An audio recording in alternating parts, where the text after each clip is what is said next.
Bhajpa RSS BJP की गद्दारी सबूतों के साथ देखिए। जो दूसरों को राष्ट्रवाद का सर्टिफिकेट बांटते हैं, देशभक्ति का सर्टिफिकेट बांटते हैं, आज मैं उनकी गद्दारी के सबूत दिखाऊंगा। जब से देश आज़ाद हुआ है और आज तक, कल जब 15 अगस्त का जब हम आज़ादी का पर्व मना रहे थे, तब किस तरीके से गृह मंत्री जो है झंडा फहरा रहे थे और उनके तमाम नेता किस तरीके से अपना अपमान कर रहे थे। भारत की आज़ादी में किसका किरदार था, कितना रोल था, वो सबको पता है। लेकिन बीजेपी आरएसएस लगातार जो है इतिहास बदलने की साजिश कर रहा है। एनसीईआरटी की एक किताब में पार्टीशन के लिए कांग्रेस जिन्ना को ही दोषी करार दे दिया गया है और गांधी को, महात्मा गांधी को।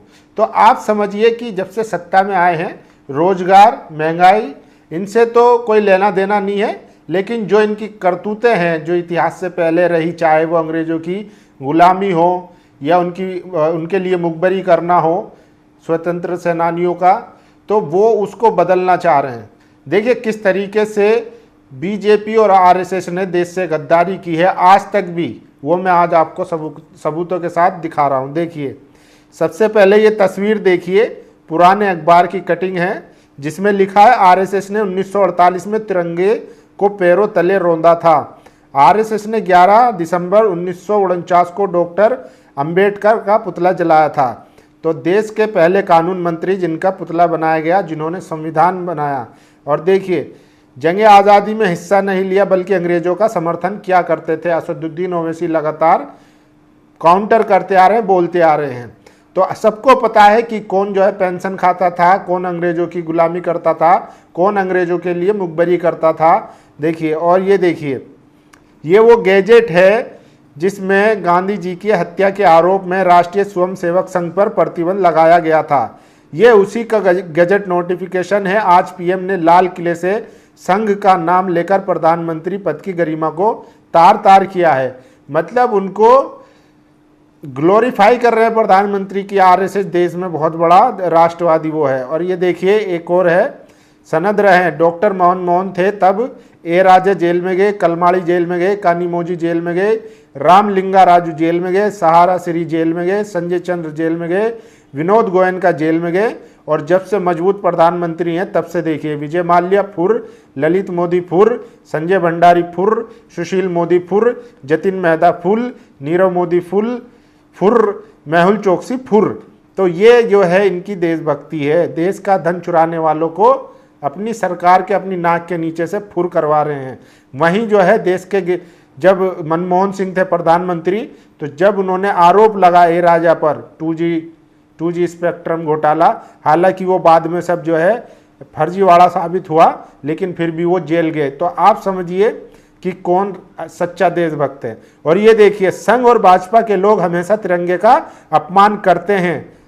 अपमान करने वाला हर कोई देशद्रोही है। ये देखिए, ये जो है संघ के किसी कार्यक्रम की तस्वीर है, नीचे तिरंगा बना हुआ है और ऊपर भगवा झंडा लहरा रहे हैं। आप समझिए कि देश के अशोक चक्र पर जो है इन्होंने झंडा लगाया हुआ है। तो ये अपमान नहीं है तो और क्या है। और देखिए आगे, अभी तो ये शुरुआत है। और ये देखिए, ministry of petroleum and natural gas ने ट्वीट किया है हैप्पी इंडिपेंडेंस डे, जिसमें तस्वीर है सुभाष चंद्र बोस की, भगत सिंह की, गांधी की और वीर सावरकर की। जिस आदमी का आज़ादी की लड़ाई में न लेना न देना, जो मुखबरी करता था, जो पेंशन पाता था, उस आदमी का जो है वो भारत के ध्वज तिरंगे से भी ऊपर तस्वीर में बिठा दिया गया है। तो आज तक के ये सबूत दे रहा हूं मैं गद्दारी के, देखते रहिए। और देखिए, इसी को लेकर I beg to remain sir your most obedient servant SD-VD Savarkar convicted to. तो देखिए, सावरकर ने जो माफीनामा लिखा था अंग्रेजों का, उन्होंने वो ही चिपका दिया। तो आप समझिए कि इनके माफीनामे जो है सबके सामने हैं, लेकिन फिर भी इनको लगता है कि लोग भूल जाएंगे। ये इतिहास है। देखिए, शुरू के 100 साल तक आज़ादी की लड़ाई सिर्फ मुसलमानों ने लड़ी थी, बाकी लोग 1857 के बाद शामिल हुए। अंग्रेज मुसलमान को ही दुश्मन मानते थे क्योंकि उन्होंने उनसे 800 साल की उनकी सत्ता छीनी थी। तो असल लड़ाई शुरुआत में जो है मुसलमानों से थी अंग्रेज की, बाद में धीरे धीरे सब समुदाय जो है इसमें शामिल होने लगे। और आरएसएस और हिंदू महासभा तो एंड आज तक भी जो है अंग्रेजों को माई बाप मानती रही है। और ये देखिए, ये है यति नरसिंहानंद, कह रहे हैं तिरंगे का बहिष्कार करो, हर हिंदू घर पर भगवा ध्वज होना चाहिए। अब आप लोग ही कुछ बोलिए, मैं बोलूंगा तो विवाद हो जाएगा। ये आदमी खुलेआम तिरंगे का अपमान कर रहा है, गालियां दे रहा है। ना इस पे देशद्रोह लगेगा, ना इन पे यूएपीए लगेगा, कुछ नहीं लगेगा। और ये किसको सपोर्ट करते हैं, कौन सी विचारधारा से आते हैं, सबको पता है। तो ये सबूत है कि आज भी ये लोग संविधान से नफरत करते हैं, बाबा साहेब अम्बेडकर से नफरत करते हैं और तिरंगे से नफरत करते हैं और देशभक्ति का सबूत मांगते हैं दूसरे लोगों से। ये किस पार्टी का समर्थक है, हमारे राष्ट्रीय ध्वज का अपमान कर रहा है। और ये देखिए, गृह मंत्री अमित शाह झंडा फहराने गए थे कहीं पर, और उन्होंने जब उसको रस्सी को खोला तो वो झंडा जो है नीचे आ गया, यानी कि उल्टी रस्सी खोल दी। ये भी सोशल मीडिया पर खूब वायरल है। तो लोग लिख रहे हैं कि जब इनको झंडा फहराना ही नहीं आता, जब झंडे में दिलचस्पी नहीं है, तिरंगे से मोहब्बत ही नहीं है, तो फिर ऐसा तो होना है ही। और ये देखिए, एक यूजर है रोहित उपाध्याय ने पूछा ग्रोक से, बताओ भारत की आज़ादी में किस अकेले मुस्लिम नेता का योगदान पूरे आरएसएस से ज़्यादा है। तो ग्रोक लिखता है, भाई मौलाना अबुल कलाम आज़ाद का योगदान पूरे आरएसएस से ज़्यादा है। वे आईएनसी यानी कि इंडियन नेशनल कांग्रेस के अध्यक्ष रहे, क्विट इंडिया मूवमेंट में प्रमुख भूमिका निभाई, जबकि आरएसएस ने स्वतंत्रता संग्राम में सक्रिय भाग नहीं लिया, ऐतिहासिक स्रोतों के अनुसार। ये सबको पता है कि वो इसके भागीदार नहीं थे, बल्कि वो गांधी और कांग्रेस को गाली देते थे। हिंदू महासभा तो खुद जो मुस्लिम लीग है उसके साथ वो सरकार चला चुकी थी। और देखिए, जावेद अख्तर ने भी इंडिपेंडेंस डे पे ट्वीट किया तो उसके नीचे आया, आपका हैप्पी इंडिपेंडेंस डे तो 14 अगस्त को है, यानी कि जब पाकिस्तान आज़ाद हुआ। तो इस तरीके की नफरत है और ये अपना जो है वो रोल नहीं देखते। जावेद अख्तर लिखते हैं, बेटा जब तुम्हारे बाप दादा अंग्रेज के जूते चाट रहे थे, मेरे बुजुर्ग देश की आज़ादी के लिए काला पानी में मर रहे थे, अपनी औकात में रहो। तो जावेद अख्तर ने भी करारा जवाब दिया है। और ये देखिए, एनसीईआरटी ने जारी किया स्पेशल मॉड्यूल, जिसमें जिन्ना कांग्रेस और माउंटेनबेटन को बताया विभाजन का दोषी। इनसे इतिहास में तो सिर्फ माफीवीर लोग हैं, इसलिए ये संघी लोग इतिहास बदलने लगे हैं। संविधान बदलना इनका अगला लक्ष्य है। तो लोग लिख रहे हैं, ऐसी बात नहीं है। और ये देखिए, तिरंगे का बहिष्कार करो, इसने हिंदुओं को बर्बाद किया, हम भगवा ध्वज लगाएंगे। गद्दार थे, गद्दार हैं, गद्दार रहेंगे। तिरंगा यात्रा केवल नाटक है, ये तिरंगा जलाने वाले हैं, संविधान फाड़ने वाला गिरोह है। तो तिरंगे से नफरत कौन करता है, ये सबूतों के साथ मैं आपको बता रहा हूँ। मिनिस्ट्री ऑफ पेट्रोलियम ने जो ट्वीट किया है वीर सावरकर की तस्वीर लगा के, इनके पास ना तो कोई, जब देश की आज़ादी में किसी ने हिस्सा लिया होगा तभी तो कोई इनके पास हीरो होगा। इसीलिए ये वीडी सावरकर माफी वीर को स्वतंत्रता सेनानी बनाने की कोशिश कर रहे हैं। लेकिन लोग जो है, आज इंटरनेट का दौर है, लोग सब जानते हैं। और ये देखिए, हिंदू महासभा के नेशनल सेक्रेटरी प्रकाश कौशिक कह रहे हैं कि भाई ना तो हम 15 अगस्त मनाते हैं, ना 26 जनवरी मनाते हैं। ये हिंदू महासभा के पदाधिकारी कह रहे हैं, कौशिक जी नेशनल सेक्रेटरी। तो आप समझिए, जो लोग ना 15 अगस्त मनाते हो, ना 26 जनवरी मनाते हो, वो दूसरों को सर्टिफिकेट बांटते हैं। और आज जब सत्ता में है तो प्रधानमंत्री कह रहे हैं आरएसएस का बहुत बड़ा रोल है। आप समझिए, ये जो है देश विरोधी लोग, देश के गद्दार लोग सत्ता में आज बैठ गए तो जो चाहे वो करने की कोशिश कर रहे हैं। और देखिए, ओवैसी ने लिखा है, स्वतंत्रता दिवस की स्पीच में आरएसएस की तारीफ करना स्वतंत्रता संग्राम का अपमान है। आरएसएस और इसके वैचारिक सहयोगी ब्रिटिशों के पैदल सैनिक के रूप में काम करते थे।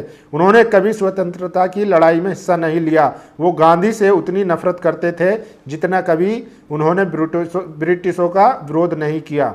तो देखिए, ये खबरें हैं और ये तस्वीरें हैं, ये सबूत है कि किस तरीके से भाजपा आरएसएस जो है वो देश विरोधी, तिरंगा विरोधी, संविधान विरोधी काम करता आया है। आज़ादी के बाद से आज तक भी वो अपनी मानसिकता दर्शा रहा है, क्योंकि जब लोगों के दिलों में ना तो संविधान के प्रति मोहब्बत है, ना तिरंगे के प्रति मोहब्बत है, इसीलिए आज भी वो तिरंगे का अपमान कर रहा है। और ये सारे जो हैं, जितने भी ऐसे लोग हैं जो तिरंगे को गालियां दे रहे हैं या उसका अपमान कर रहे हैं, सब एक ही विचारधारा से आते हैं, आरएसएस की विचारधारा से। और हिंदू महासभा के तो सेक्रेटरी कह रहे हैं, भाई ना हम 15 अगस्त मनाते हैं, न 26 जनवरी। आपको बता दूं, कल आप देखिएगा जाके कल बीता हुआ जो कल है, जब 15 अगस्त मनाया गया था, जिन मदरसों पर आतंकवाद का आरोप लगता है, जिन मस्जिदों पर आतंकवाद का आरोप लगता है, मीडिया चलाता है, सीएम साहब कहते हैं, कल वहां पे जाकर देखना था आप लोगों को कि कितनी देशभक्ति थी उनके दिलों में। सबसे ज़्यादा जो है तिरंगा वहीं पर लहराया गया है, और आप जो है मुसलमानों से देशभक्ति के प्रूफ मांगते हैं। बात करते हैं देशभक्ति की, राष्ट्र की। अरे जब आप संविधान के नहीं हो पा रहे हैं, देश के तिरंगे के नहीं हो पा रहे हैं, तो फिर लोगों को क्या ही समझेंगे? भारत की जो विविधता में एकता है उसको क्या समझेंगे? वासुदेव कुटुंब का अर्थ क्या समझेंगे? तो देखिए, ये आज की खबर थी। जिस तरीके से लगातार प्रधानमंत्री जो है आरएसएस को ग्लोरीफाई कर रहे हैं, कह रहे हैं, तारीफ कर रहे हैं, वो भी लाल किले से। ऐसे सम्मानित पद से ऐसे देश में कभी नहीं हुआ, आज पहली बार हुआ है। और लोग इससे बहुत ही निराश हुए हैं कि प्रधानमंत्री के पास ना तो कोई विज़न है और ना कोई मिशन है, सिर्फ जो है वो उनके जो पिछले कर्मकांड है उनको ग्लोरीफाई करना है और अपने संस्था को, आरएसएस को जो है आगे बढ़ाना है, और अपने यार दोस्तों को। देश में आज भी दो करोड़ जो हैं बेरोजगार लोग जो हैं 2 करोड़ रोजगार का इंतज़ार कर रहे हैं। लोग महंगाई कम होने का इंतज़ार कर रहे हैं, पेट्रोल 35 रुपये में मिलेगा उसका इंतज़ार कर रहे हैं, हर घर में हर परिवार को अपना घर मिलेगा, पक्का मकान मिलेगा, उसका इंतज़ार कर रहे हैं, 15 लाख का इंतज़ार कर रहे हैं। लेकिन वो सब पे कोई चर्चा नहीं होगी। चर्चा होगी हिंदू मुसलमान पे, कि जो है घुसपैठिए जो है देश में घुस रहे हैं और जो हमारे देश के नौजवान हैं उनका रोज़गार छीन रहे हैं। तो आप बताइए कि 11 साल से फिर आप कर क्या रहे हैं? तो ये बड़ा सवाल है। बाकी आप लोगों की क्या राय है? आप प्रधानमंत्री के